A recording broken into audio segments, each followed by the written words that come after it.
जय हिंद साथियों, आप सभी देख रहे हैं free all exam study YouTube channel. मेरा नाम है सुभाष राज और स्वागत है आप सभी साथियों का। साथियों, भारत का संविधान एक ऐसा टॉपिक है जो ग्रुप डी से लेकर यूपीएससी तक बहुत ही इंपॉर्टेंट टॉपिक माना जाता है।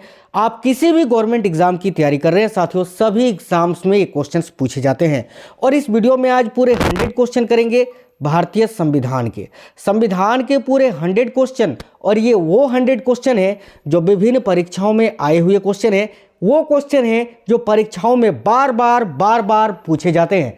साथियों, संविधान एक ऐसा टॉपिक है जिस तरह का इतिहास में कभी कोई चेंज नहीं हो सकता है, उसी तरह भारत का जो संविधान है, संविधान के क्वेश्चन में चेंजेस नहीं आपको देखने को मिलते हैं।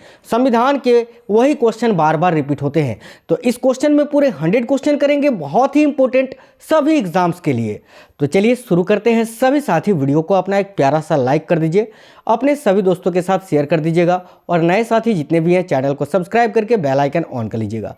साथियों देखिएगा, आपके स्क्रीन पर पहला क्वेश्चन दिख रहा है, अंतर्राष्ट्रीय न्यायालय कहाँ स्थित है। तो देखिएगा, अंतर्राष्ट्रीय न्यायालय का मुख्यालय कहाँ स्थित है। इस क्वेश्चन का राइट आंसर होगा हेग में। याद रखिएगा, द हेग। साथियों, अगर आपसे ये पूछे कि द हेग कहाँ है तो याद रखिएगा नीदरलैंड में। कहाँ है? नीदरलैंड में। नेक्स्ट क्वेश्चन देखेंगे, संयुक्त राष्ट्र संघ की आम सभा की अध्यक्ष एकमात्र कौन भारतीय महिला बनी थी। तो देखिए, संयुक्त राष्ट्र संघ यानी यूएनओ, ठीक है, यूएनओ की आम सभा की अध्यक्ष एकमात्र कौन सी भारतीय महिला बनी थी। बहुत ही इंपॉर्टेंट क्वेश्चन है साथियों। राइट आंसर है विजय लक्ष्मी पंडित। ऑप्शन नंबर डी इस क्वेश्चन का राइट आंसर है। संयुक्त राष्ट्र की सुरक्षा परिषद के अस्थायी सदस्य का कार्यकाल कितना होता है। वेरी इंपॉर्टेंट क्वेश्चन है साथियों, आपको याद रखना है 2 वर्ष का। Option number C right answer है। यूएनडीपी का पूरा नाम क्या है, यानी यूएनडीपी का फुल फॉर्म क्या होता है। ये क्वेश्चन बहुत ही इंपॉर्टेंट है, बहुत ज़्यादा एग्जाम में रिपीट होता है। तो यूएनडीपी का पूरा नाम क्या होता है? United Nations Development Programme. तो साथियों, इस क्वेश्चन का राइट आंसर होगा option number B, United Nations Development Programme. Next question देखिए, भारतीय संविधान के किस संशोधन द्वारा प्रस्तावना में 2 शब्द समाजवादी और धर्मनिरपेक्ष को जोड़ा गया था। क्वेश्चन में पूछा गया है भारतीय संविधान का वह कौन सा वह संशोधन था जिसमें प्रस्तावना में समाजवादी और धर्मनिरपेक्ष शब्द को जोड़ा गया था। तो देखिएगा, वेरी इंपॉर्टेंट क्वेश्चन है। राइट आंसर है ऑप्शन नंबर सी, 42वें संविधान संशोधन के तहत 1976। याद रखिएगा, option number C right answer है। संविधान सभा ने भारत के संविधान को कब स्वीकृत किया था। देखिए, यहाँ पर कन्फ्यूजन बहुत होता है। यहाँ क्वेश्चन में पूछा है संविधान सभा ने भारत के संविधान को कब स्वीकृत किया था, यानी कब अपनाया था।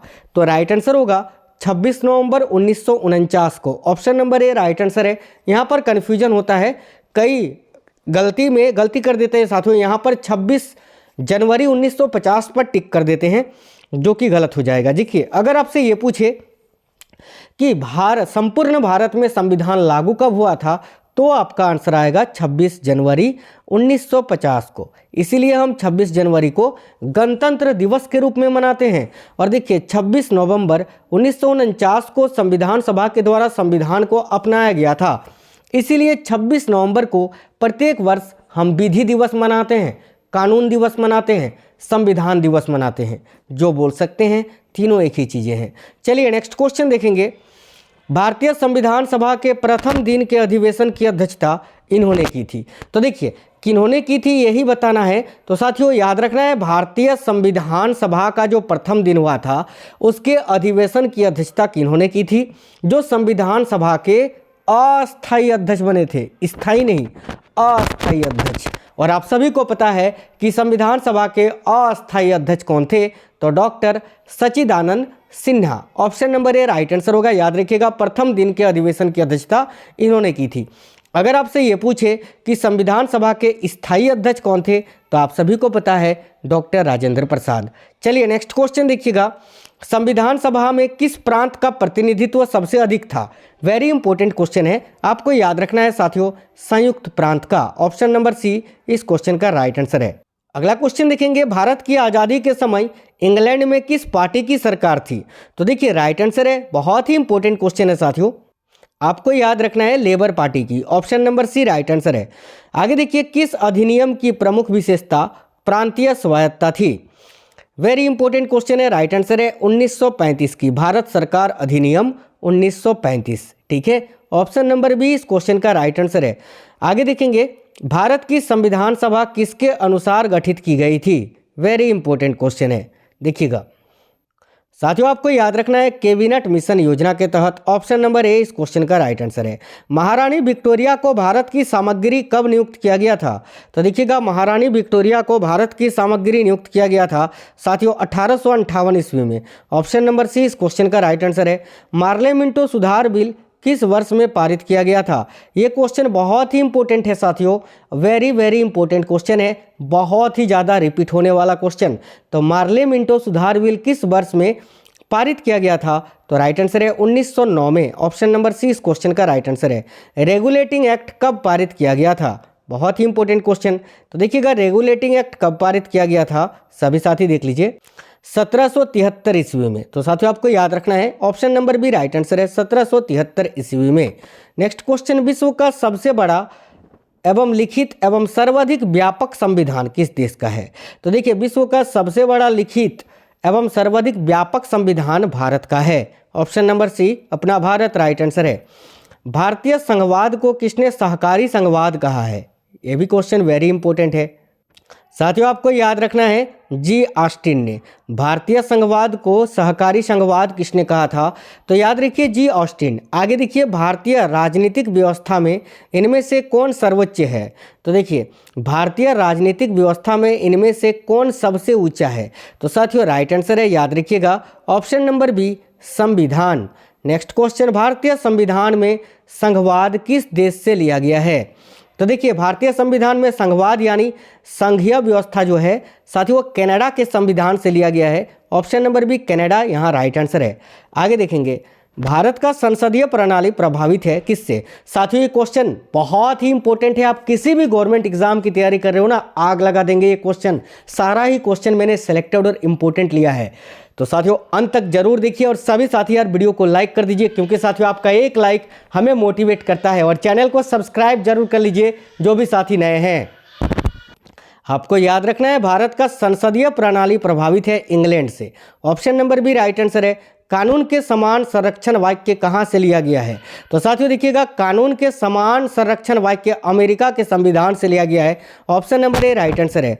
भारत में कलेक्टर का पद औपनिवेशिक शासन ने उधार लिया था किस देश से? देखिए, भारत में जो कलेक्टर का पद होता है साथियों, आईएएस का, डिस्ट्रिक्ट कलेक्टर का, डीसी का जो पद होता है, वो किस देश से उधार लिया गया है? तो याद रखिएगा ऑप्शन नंबर सी इंग्लैंड से। नेक्स्ट क्वेश्चन देखिए, अध्यक्षतात्मक शासन का उदय सर्वप्रथम किस देश में हुआ था? ये भी क्वेश्चन वेरी इंपॉर्टेंट है। तो राइट आंसर है संयुक्त राज्य अमेरिका में। ऑप्शन नंबर बी इस क्वेश्चन का राइट है। भारतीय संविधान के कुल कितने भाग हैं? तो देखिए, मूल रूप से अगर पूछे साथियों तो भारतीय संविधान के 22 भाग ही हैं, लेकिन अभी अगर देखें वर्तमान में तो ये भाग जो है बढ़कर साथियों 25 हो गया है, लेकिन मूल संविधान में आपको याद रखना है 22 भाग ही हैं। नेक्स्ट क्वेश्चन देखेंगे, भारतीय संविधान निम्नलिखित में से कौन सी नागरिकता प्रदान करता है? वेरी इंपॉर्टेंट क्वेश्चन है। राइट आंसर है साथियों ऑप्शन नंबर बी एकल नागरिकता। ठीक है, दोहरी नागरिकता किस देश में है साथियों? जैसे कि एक हो गया अमेरिका। ठीक है, अमेरिका में दोहरी नागरिकता का सिद्धांत है, लेकिन भारत में एकल नागरिकता। Option number B right answer है। किस देश में दोहरी नागरिकता का सिद्धांत स्वीकार किया गया है? देखिए, क्वेश्चन आ ही गया। तो देखिए, भारत में भी एकल नागरिकता है, ऑस्ट्रेलिया में भी एकल नागरिकता है, कनाडा में भी एकल नागरिकता है, लेकिन संयुक्त राज्य अमेरिका में बिल्कुल द्वितीय नागरिकता है। Option number D right answer है। भारतीय संविधान के किस अनुच्छेद में राज्य सरकार को ग्राम पंचायत के संगठन का निर्देश देता है? साथियों राइट आंसर है ऑप्शन नंबर सी अनुच्छेद 40 में। देखिए, 6 वर्ष की आयु से 14 वर्ष की आयु के बीच के सभी बच्चों को शिक्षा का अधिकार किस प्रकार का अधिकार है? तो साथियों, 6 वर्ष की आयु से 14 वर्ष के आयु के जो बच्चे होते हैं उनके लिए जो शिक्षा का अधिकार है वो बिल्कुल मूल अधिकार है साथियों। Option number A right answer है मूल अधिकार। आपको ये भी याद रखना है कि ये मूल अधिकार किस देश के संविधान से लिया गया है? तो ये भी अमेरिका से ही लिया गया है। नेक्स्ट क्वेश्चन, नीति निर्देशक तत्व का महत्व किसके लिए है? तो साथियों देखिएगा, नीति निर्देशक तत्व का महत्व किसके लिए है? तो राज्य के लिए। साथियों आपको ये याद रखना है कि नीति निर्देशक तत्व किस देश के संविधान से लिया गया है, तो आयरलैंड के, याद रखना आयरलैंड के संविधान से। आगे देखिए, भारत के किस राज्य में समान नागरिक संहिता लागू है, तो भारत का वह कौन सा राज्य है जहां पर समान नागरिक संहिता लागू है, आपको याद रखना है साथियों, गोवा में। Option number A Goa right answer है। नेक्स्ट क्वेश्चन, संसद को भंग करने के लिए कौन सक्षम है, तो देखिए संसद को भंग करने के लिए सक्षम कौन है, साथियों आपको याद रखना है option number B right answer है, राष्ट्रपति। नेक्स्ट क्वेश्चन, भारत की पार्लियामेंट का उद्घाटन कब हुआ था, यानी भारत का जो संसद है उसका उद्घाटन कब हुआ था, साथियों याद रखना 1927 ईस्वी में। ऑप्शन नंबर डी इस क्वेश्चन का राइट आंसर है। आगे देखेंगे, राष्ट्रपति को लोकसभा में किन 2 सदस्यों को मनोनीत करने का अधिकार है, तो देखिए राष्ट्रपति को लोकसभा में किन 2 सदस्यों को मनोनीत करने का अधिकार था, अभी ये विधि हटा दिया गया है साथियों, याद रखना है किन 2 सदस्यों को, तो एंग्लो इंडियंस को। याद रखिएगा, राज्यसभा में राष्ट्रपति 12 सदस्यों को मनोनीत करते हैं और लोकसभा में 2 एंग्लो इंडियंस को मनोनीत करते थे, लेकिन ये विधि अभी हट गया है, याद रखना, ठीक है। चलिए नेक्स्ट क्वेश्चन, अध्यादेश जारी करने का अधिकार राष्ट्रपति का कौन सा अधिकार है, तो देखिए भारत के राष्ट्रपति जो अध्यादेश जारी करते हैं जिसका प्रावधान कितनेवें अनुच्छेद में है, तो साथियों अनुच्छेद 123 में। अनुच्छेद 123 में ये बताया गया है कि भारत के राष्ट्रपति अध्यादेश जारी कर सकते हैं। और देखिए भारत के राष्ट्रपति का अध्यादेश जारी करने का ये कौन सा अधिकार है, तो साथियों राइट आंसर है विधायी अधिकार। ऑप्शन नंबर सी इस क्वेश्चन का राइट आंसर है। किस अनुच्छेद में इसका वर्णन है, याद रखिएगा अनुच्छेद 123 में, क्योंकि ये भी क्वेश्चन बहुत ज़्यादा पूछा जाता है। नेक्स्ट क्वेश्चन देखिएगा, भारतीय गणतंत्र का वह कौन सा राष्ट्रपति था जो सदा भारतीय धर्मनिरपेक्षता को सर्वधर्म संभव कहता रहा, साथियों ये वेरी इंपॉर्टेंट क्वेश्चन है। देखिएगा इस क्वेश्चन का राइट आंसर है डॉक्टर सर्वपल्ली राधाकृष्णन जी ने, जो भारत के पहले उपराष्ट्रपति यानी पहले वाइस प्रेसिडेंट और दूसरे नंबर के राष्ट्रपति बने थे। चलिए नेक्स्ट क्वेश्चन देखिए, युद्ध की घोषणा या शांति का फैसला करने में कानूनी रूप से कौन सक्षम है, साथियों याद रखना युद्ध की घोषणा या शांति का फैसला करने में कानूनी रूप से कौन सक्षम है, राइट आंसर है साथियों राष्ट्रपति। Option number B right answer है। एक ही व्यक्ति को कितनी बार भारत का राष्ट्रपति बनाया जा सकता है, याद रखिएगा एक ही व्यक्ति को कई बार भारत का राष्ट्रपति बनाया जा सकता है। साथियों आपको ये याद रखना है कि भारत का राष्ट्रपति का चुनाव लड़ने के लिए न्यूनतम आयु कितनी होनी चाहिए, तो 35 वर्ष, ठीक है, कम से कम 35 वर्ष की आयु होनी चाहिए, अधिकतम कोई आयु सीमा नहीं है। चलिए नेक्स्ट क्वेश्चन, बजट पहले किसके द्वारा पारित किया जाता है, तो साथियों देखिएगा जो बजट होता है ये सबसे पहले किसके द्वारा पारित किया जाता है यानी पास किया जाता है, याद रखिएगा राइट आंसर है ऑप्शन नंबर बी लोकसभा के द्वारा।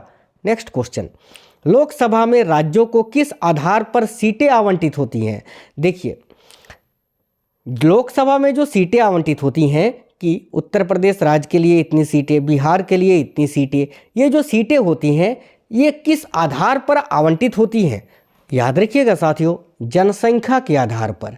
जिस राज्य का जितना ज़्यादा जनसंख्या होगा उसके हिसाब से जो है उस राज्य को सीट आवंटित होती है। चलिए नेक्स्ट क्वेश्चन देखेंगे, भारत के उपराष्ट्रपति की स्थिति की तुलना किस देश के उपराष्ट्रपति से की जा सकती है, याद रखिएगा option number B right answer है संयुक्त राज्य अमेरिका के। आगे देखेंगे, राज्यसभा की बैठकों का सभापतित्व कौन करता है, साथियों देखिएगा याद रखना है राज्यसभा की बैठकों का सभापतित्व कौन करता है, तो याद रखिएगा उपराष्ट्रपति। जैसे कि अभी भारत के 14वें उपराष्ट्रपति कौन हैं, तो साथियों याद रखना श्री जगदीप धनखड़ जी, ठीक है, और राष्ट्रपति कौन है, तो द्रौपदी मुर्मू जी जो 15वीं राष्ट्रपति हैं, ठीक है। स्पीकर नरेंद्र मोदी, माफ करना प्रधानमंत्री नरेंद्र मोदी और स्पीकर कौन है, तो याद रखिएगा ओम बिरला, ठीक है, वर्तमान में 17वीं लोकसभा चल रही है, याद रखना 17वें लोकसभा अध्यक्ष हैं ओम बिरला यानी स्पीकर। नेक्स्ट क्वेश्चन देखेंगे, राज्यपाल के बैठकों की अध्यक्षता कौन करता है, साथियों याद रखना है राज्यपाल का जो बैठक होता है राज्यपाल के बैठकों की अध्यक्षता कौन करता है, तो आपको याद रखना है साथियों उपराष्ट्रपति। Option number C right answer है। भारत में किसकी स्वीकृति के बिना कोई भी सरकारी खर्चा नहीं किया जाता है, याद रखिएगा संसद के। ऑप्शन नंबर डी संसद राइट आंसर है। भारतीय संविधान के किस अनुच्छेद में प्रेस की स्वतंत्रता दी गई है? तो साथियों राइट आंसर है ऑप्शन नंबर सी अनुच्छेद 19 का 1 में। भारतीय संविधान की अपृष्टता उन्मूलन से संबंधित अनुच्छेद कौन सा है? साथियों आप लोग जरूर पढ़ते होंगे कि भारतीय संविधान के अपृष्टता उन्मूलन से संबंधित अनुच्छेद है आर्टिकल 17, अनुच्छेद 17। इस अपृष्टता शब्द का मतलब क्या होता है पता है ना? नहीं पता है तो आज के बाद याद रखना। इसका मतलब होता है छुआछूत। क्या होता है? छुआछूत। बोलते हैं ना तुम छोटी जाति का है, मैं बड़ी जाति का हूँ, छुआछूत। ये छुआछूत को इसमें समाप्त किया गया है। इसका वर्णन अनुच्छेद 17 में है। ठीक है, नेक्स्ट क्वेश्चन, धार्मिक स्वतंत्रता का अधिकार किस अनुच्छेद के द्वारा दिया गया है? तो अनुच्छेद 25 में। Option number B right answer है। नेक्स्ट क्वेश्चन देखेंगे, भारत की संचित निधि से धन निर्गम पर किसका नियंत्रण है? तो देखिए भारत के जो राष्ट्रपति होते हैं, उपराष्ट्रपति होते हैं, महानिर्देशक होते हैं, ठीक है, इसके अलावा प्रधानमंत्री होते हैं, ठीक है, इनको जो वेतन दिया जाता है साथियों वो संचित निधि से ही दिया जाता है। ठीक है, और इस पर किसका नियंत्रण रहता है? तो याद रखिएगा संसद का। Option number C right answer है। आगे देखिए, संसदीय शासन प्रणाली में वास्तविक कार्यपालिका शक्ति किसके पास होती है? वेरी इंपॉर्टेंट क्वेश्चन है साथियों, याद रखिएगा प्रधानमंत्री के पास। नेक्स्ट क्वेश्चन, मंत्रिपरिषद की बैठक की अध्यक्षता कौन करता है? तो देखिए मंत्रिपरिषद की जो बैठक होता है उसकी अध्यक्षता कौन करता है? तो प्रधानमंत्री। ऑप्शन नंबर 20 क्वेश्चन का राइट आंसर है। देखिएगा मंत्रिपरिषद में निम्नलिखित में से कौन शामिल नहीं रहता है? तो देखिएगा मंत्रिपरिषद में कौन शामिल नहीं रहता है? तो साथियों मंत्रिपरिषद में कैबिनेट मंत्री, उप मंत्री, राज्य मंत्री, ये तीनों शामिल होते हैं, लेकिन संसदीय सचिव शामिल नहीं होते हैं। तो इस क्वेश्चन का राइट आंसर है ऑप्शन नंबर बी संसदीय सचिव। भारतीय संविधान में निम्नलिखित में से किस पद का उल्लेख नहीं है? तो साथियों हमारा जो संविधान है भारत का उसमें किस पद का उल्लेख नहीं है? राष्ट्रपति का भी है, उपराष्ट्रपति का भी है, प्रधानमंत्री का भी है। उप प्रधानमंत्री के पद का वर्णन नहीं किया गया है भारतीय संविधान में। Option number B right answer है। भारत के प्रथम उप प्रधानमंत्री कौन थे? देखिए भले ही भारत के संविधान में उप प्रधानमंत्री पद का उल्लेख नहीं है, लेकिन भारत के प्रथम उप प्रधानमंत्री बने थे। कौन बने थे? वेरी इंपॉर्टेंट क्वेश्चन है, आपने याद रखना है साथियों, सरदार वल्लभ भाई Patel. Option number D right answer है। स्वतंत्र भारत के प्रथम लोकसभा अध्यक्ष कौन है? तो देखिए स्वतंत्र भारत के प्रथम लोकसभा अध्यक्ष कौन थे? तो आप सभी साथियों को याद रखना है गणेश वासुदेव मावलंकर, जीवी मावलंकर। नेक्स्ट क्वेश्चन, लोकसभा का सचिवालय किसके प्रत्यक्ष पर्यवेक्षण एवं नियंत्रण में कार्य करता है? साथियों आपको याद रखना है लोकसभा अध्यक्ष के। नेक्स्ट क्वेश्चन, लोकसभा में विपक्ष के किसी दल के नेता के रूप में मान्यता किसके द्वारा दी जाती है? तो देखिए लोकसभा में विपक्ष के किसी दल के नेता के रूप में मान्यता किसके द्वारा दी जाती है? वेरी इंपॉर्टेंट क्वेश्चन है साथियों, याद रखना है लोकसभा अध्यक्ष के। नेक्स्ट क्वेश्चन देखिए, जिस समिति की सिफारिश पर भारत में पंचायती राज की स्थापना की गई उसका अध्यक्ष कौन था? तो साथियों याद रखिएगा Balwant Rai Mehta. Option number D right answer है। ग्राम पंचायत का निर्वाचन कराना निर्भर करता है किस पर? तो देखिए ग्राम पंचायत का जो निर्वाचन होता है, चुनाव होता है, वो निर्भर करता है साथियों राज्य सरकार पर। Option number B right answer है। 1977 में पंचायती राज व्यवस्था की समीक्षा के लिए गठित समिति की अध्यक्षता किसने की थी? अध्यक्षता तो याद रखिएगा अशोक मेहता ने। Option number C right answer है। पंचायती राज प्रणाली कहाँ नहीं है? तो देखिए पंचायती राज प्रणाली साथियों राजस्थान में भी है, उड़ीसा में भी है, आंध्र प्रदेश में भी है, अरुणाचल प्रदेश में नहीं है। ऑप्शन नंबर ए इस क्वेश्चन का राइट आंसर है। निम्नलिखित में से भारत में पहला नगर निगम कहाँ स्थापित हुआ था? भारत में पहला नगर निगम कहाँ स्थापित हुआ था? याद रखिएगा साथियों चेन्नई में। Chennai. Option number A right answer है। यदि पंचायत भंग होती है तो किस अवधि के अंदर निर्वाचन होंगे? राइट आंसर है साथियों 6 माह के अंदर। Option number C right answer है। पंचायत स्तर पर राज्य सरकार का प्रतिनिधित्व कौन करता है? देखिएगा पंचायत स्तर पर राज्य सरकार का प्रतिनिधित्व कौन करता है? राइट आंसर है साथियों ग्राम का मुखिया। नेक्स्ट क्वेश्चन, पंचायती चुनाव के लिए उम्मीदवारों की न्यूनतम आयु सीमा कितनी होनी चाहिए? तो देखिए पंचायती चुनाव के लिए उम्मीदवारों की न्यूनतम आयु सीमा 21 वर्ष रखा गया है। Option number C right answer है। वह भारतीय राजनीतिक दल कौन सा है जिसकी स्थापना ताशकंद में हुई थी? तो साथियों याद रखना है आपको भारतीय कम्युनिस्ट पार्टी। इसकी स्थापना साथियों 1921 में हुई थी, यह भी आपको याद रखना है। नेक्स्ट क्वेश्चन, भारत में पंचायती राज का प्रारंभ कब हुआ था? तो देखिए, भारत में पंचायती राज प्रारंभ किया गया था 1959 में। कहाँ से? तो राजस्थान के नागौर जिले से। राजस्थान के नागौर जिले से, याद रखिएगा। नेक्स्ट क्वेश्चन, किस संविधान संशोधन अधिनियम द्वारा वयस्क मताधिकार की आयु सीमा 21 वर्ष से घटाकर 18 वर्ष कर दी गई थी? तो याद रखिएगा साथियों, 61वां संविधान संशोधन अधिनियम के द्वारा वोट देने का जो अधिकार है वो 21 वर्ष से घटाकर 18 वर्ष कर दिया गया है। नेक्स्ट क्वेश्चन, वह संवैधानिक संशोधन कौन सा है जिसके द्वारा राजनीतिक दल बदल पर प्रतिबंध लगाया गया था? तो देखिए, वह संविधान संशोधन जिसके द्वारा राजनीतिक दल बदल पर प्रतिबंध लगाया गया था। वेरी इंपॉर्टेंट क्वेश्चन है साथियों, याद रखिएगा। 52वां संविधान संशोधन, और कब? तो 1985 में। याद रखना है आपको, 1985 का 52वां संविधान संशोधन। नेक्स्ट क्वेश्चन, भारतीय संविधान के संशोधन में से कौन सा संशोधन केंद्रीय मंत्रिमंडल के आकार को सीमित करता है? राइट आंसर है साथियों 91वां है ना, 91वां संविधान संशोधन। नेक्स्ट क्वेश्चन, राजनीतिक दल निम्नलिखित में से किसके लिए जरूरी है? तो देखिए, राजनीतिक दल जो है निम्नलिखित में से किसके लिए जरूरी है? तो साथियों, लोकतंत्र के लिए। ऑप्शन नंबर बी इस क्वेश्चन का राइट आंसर है। आगे देखिए, भारतीय कम्युनिस्ट पार्टी का अस्तित्व किस वर्ष में आया था? अभी मैंने बताया साथियों 1921 में ताशकंद में इसकी स्थापना हुई थी। आगे देखिए, तेलुगु देशम पार्टी का चुनाव चिन्ह क्या है? तो याद रखिएगा, तेलुगु देशम पार्टी का चुनाव चिन्ह है साइकिल। ऑप्शन नंबर बी इस क्वेश्चन का राइट आंसर है। निम्नलिखित में से कौन सा क्षेत्रीय राजनीतिक दल है? तो साथियों देखिएगा, इनमें से कौन सा एक क्षेत्रीय राजनीतिक दल है? तो देखिए साथियों, अकाली दल करेक्ट आंसर आएगा। ऑप्शन नंबर बी याद रखना है आपको, अकाली दल ये जो है क्षेत्रीय राजनीतिक दल है। नेक्स्ट क्वेश्चन, दल विहीन लोकतंत्र के पक्ष में कौन था? तो देखिएगा, दल विहीन लोकतंत्र के पक्ष में कौन था? आपको याद रखना है साथियों, Jayaprakash Narayan. Option number D right answer है। किसी राजनीतिक दल को राष्ट्रीय दल अथवा प्रादेशिक दल के रूप में मान्यता कौन देता है? याद रखिएगा साथियों, निर्वाचन आयोग। ऑप्शन नंबर सी इस क्वेश्चन का राइट आंसर है। भारत में दलीय व्यवस्था किस प्रकार की है? साथियों देखिएगा, भारत में जो दलीय व्यवस्था है वो बहुदलीय है। Option number B right answer है। रामविलास पासवान के नवगठित राजनीतिक दल का क्या नाम है? तो साथियों आपको याद रखना है, Lok Janshakti Party. Option number D right answer है। आगे देखेंगे, निम्नलिखित में से किसे सुपर कैबिनेट की संज्ञा दी गई है? देखिएगा, किसे सुपर कैबिनेट की संज्ञा दी गई है? साथियों याद रखना है, योजना आयोग को। Option number A right answer है। भारत में पंचवर्षीय योजना अंतिम रूप से अनुमोदित की जाती है किसके द्वारा? तो देखिए, भारत में जो पंचवर्षीय योजना है वो साथियों अंतिम रूप से अनुमोदित की जाती है राष्ट्रीय विकास परिषद के द्वारा, जिसके अध्यक्ष होते हैं प्रधानमंत्री। नेक्स्ट क्वेश्चन देखिए, वित्त आयोग क्या है? तो साथियों, वित्त आयोग जो है ये पंचवर्षीय निकाय है। Option number D right answer है। अभी वर्तमान में वित्त मंत्री कौन है? तो याद रखना है, निर्मला सीतारमन। नेक्स्ट क्वेश्चन देखिए, प्रथम वित्त आयोग के अध्यक्ष कौन थे? तो साथियों, प्रथम वित्त आयोग के अध्यक्ष थे केसी नियोगी। ऑप्शन नंबर डी इस क्वेश्चन का राइट आंसर है। भारत में किस प्रकार की प्रशासनिक सेवाएं हैं?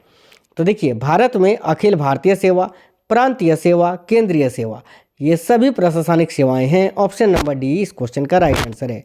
भारतीय पुलिस सेवा का प्रशिक्षण कहाँ होता है? तो देखिएगा, भारतीय पुलिस सेवा का प्रशिक्षण कहाँ होता है?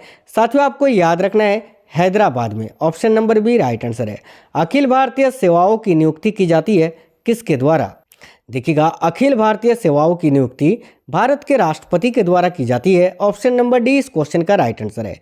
संघ लोक सेवा आयोग में अध्यक्ष के अलावा कितने सदस्य होते हैं? तो साथियों आपको याद रखना है, संघ लोक सेवा आयोग में अध्यक्ष के अलावे और 9 सदस्य होते हैं। Option number B right answer है। संघ लोक सेवा आयोग का अध्यक्ष अपना त्यागपत्र किसको सौंपता है? तो साथियों याद रखना है, राष्ट्रपति को। ऑप्शन नंबर बी इस क्वेश्चन का राइट आंसर है। आगे देखेंगे, भारत की निर्वाचन पद्धति निम्न में से किस देश के निर्वाचन पद्धति के अनुरूप है? वेरी इंपॉर्टेंट क्वेश्चन है साथियों, आपको याद रखना है, ब्रिटेन के। Option number C right answer है। भारत संविधान के किस अनुच्छेद में निर्वाचन आयोग का वर्णन है? वेरी इंपॉर्टेंट क्वेश्चन है कि भारत के संविधान के किस अनुच्छेद में निर्वाचन आयोग का वर्णन है? साथियों आपको याद रखना है, अनुच्छेद 324 में। भारत में प्रथम आम चुनाव किस वर्ष किए गए थे? तो देखिए, भारत में प्रथम आम चुनाव वर्ष 1951-52 में किए गए थे। ऑप्शन नंबर डी इस क्वेश्चन का राइट आंसर है। भारत में पहली बार महिलाओं को मताधिकार कब प्राप्त हुआ था? यानी भारत में महिलाओं को पहली बार वोट देने का अधिकार कब मिला था? याद रखना है साथियों, 1926 ईस्वी में। Option number B right answer है। सरकारिया आयोग किससे संबंधित है? तो देखिएगा, सरकारिया आयोग का संबंध है केंद्र राज्य संबंधों से। ऑप्शन नंबर सी इस क्वेश्चन का राइट आंसर है। नेक्स्ट क्वेश्चन देखिएगा, समवर्ती सूची का विषय इनमें से कौन सा है? तो साथियों देखिए, समवर्ती सूची का विषय है समाचार पत्र। केवल option number B right answer है। अगर आपसे ये पूछे समवर्ती सूची किस देश के संविधान से लिया गया है, तो आपको याद रखना है ऑस्ट्रेलिया के संविधान से।